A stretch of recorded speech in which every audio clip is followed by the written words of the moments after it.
ಸಮಸ್ತ Kannada big boss ಅಭಿಮಾನಿಗಳಿಗೆ ನಮಸ್ಕಾರಗಳು. ಹಾಗೆಯೇ ನಿನ್ನೆನೇ ನಿಮಗೆ ಗೊತ್ತಿರೋ ಥರನೇ ಗಿಲ್ಲಿಗೆ ಒಂದು ಟಾಸ್ಕ್ನ ಕೊಟ್ಟಿದ್ದರು.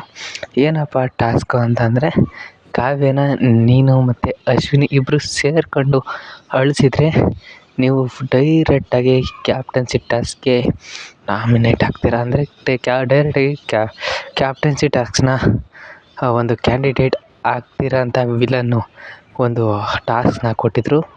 ಹಾಗೆಯೇ ನಮ್ಮ ಗಿಲ್ಲಿ ಕಾವ್ಯಗೆ ಏನೋ ಒಂಥರ ಮನಸ್ಸಿಗೆ ಹರ್ಟ್ ಮಾಡಿ ಈ ಟಾಸ್ಕ್ನ ಗೆದ್ದಿದ್ದಾನೆ. ಕೊನೆಗೂ ಕೂಡ ಗಿಲ್ಲಿ ಯಾವುದ್ರಲ್ಲೂ ಕಡಿಮೆ ಇಲ್ಲ ಅಂತ ತೋರಿಸೇಬಿಟ್ಟ. ಏನೋ ಒಂಥರ ಮ್ಯಾನ್ಯುಲೇಟ್ ಮಾಡೋ ಅಥವಾ ಇನ್ನೊಂದೇನೋ ಮಾಡಿ ನಮ್ಮ ಆ ಗಿಲ್ಲಿ ಏನಪ್ಪ ಇದ್ದಾನೆ, ಅವನು ಕಾವ್ಯನ ಕೊನೆಗೂ ಅಳಿಸೇ ಬಿಟ್ಟಿದ್ದಾನೆ. ಅದು ಯಾವ ಥರನಾರೋ ಆಗಿರ್ಬೋದು. ಒಟ್ಟಿನಲ್ಲಿ ಟಾಸ್ಕ್ನಂತೂ ಅಶ್ವಿನಿ ಮತ್ತು ಗಿಲ್ಲಿ ಇಬ್ಬರು ಕೂಡ ಗೆದ್ದಿದ್ದಾರೆ ಅಂತಲೇ ಹೇಳ್ಬೋದು ಗೈಸ್. ಹಾಗೆಯೇ ನೆಕ್ಸ್ಟು ಇದೇ ಥರ ಪ್ರೋಮೋ ಅಪ್ಡೇಟ್ಗಳಿಗೋಸ್ಕರ ನಮ್ಮ ಚಾನಲ್ನ ಸಬ್ಸ್ಕ್ರೈಬ್ ಮಾಡಿ. ಹಾಗೆಯೇ ಈ ವಿಡಿಯೋ ಇಷ್ಟ ಆಗಿದ್ದರೆ ಲೈಕ್ ಮಾಡ್ಕೊಳ್ಳಿ, ಶೇರ್ ಮಾಡ್ಕೊಳ್ಳಿ, ಕಮೆಂಟ್ ಮಾಡಿ. ಹಾಗೆಯೇ ಹೈಪ್ ಅಂತ ಒಂದು ಹೊಸದೊಂದು ಬಿಟ್ಟಿದ್ದಾರೆ, ಅದನ್ನು ಕೂಡ ಮಾಡಿ ಗೈಸ್.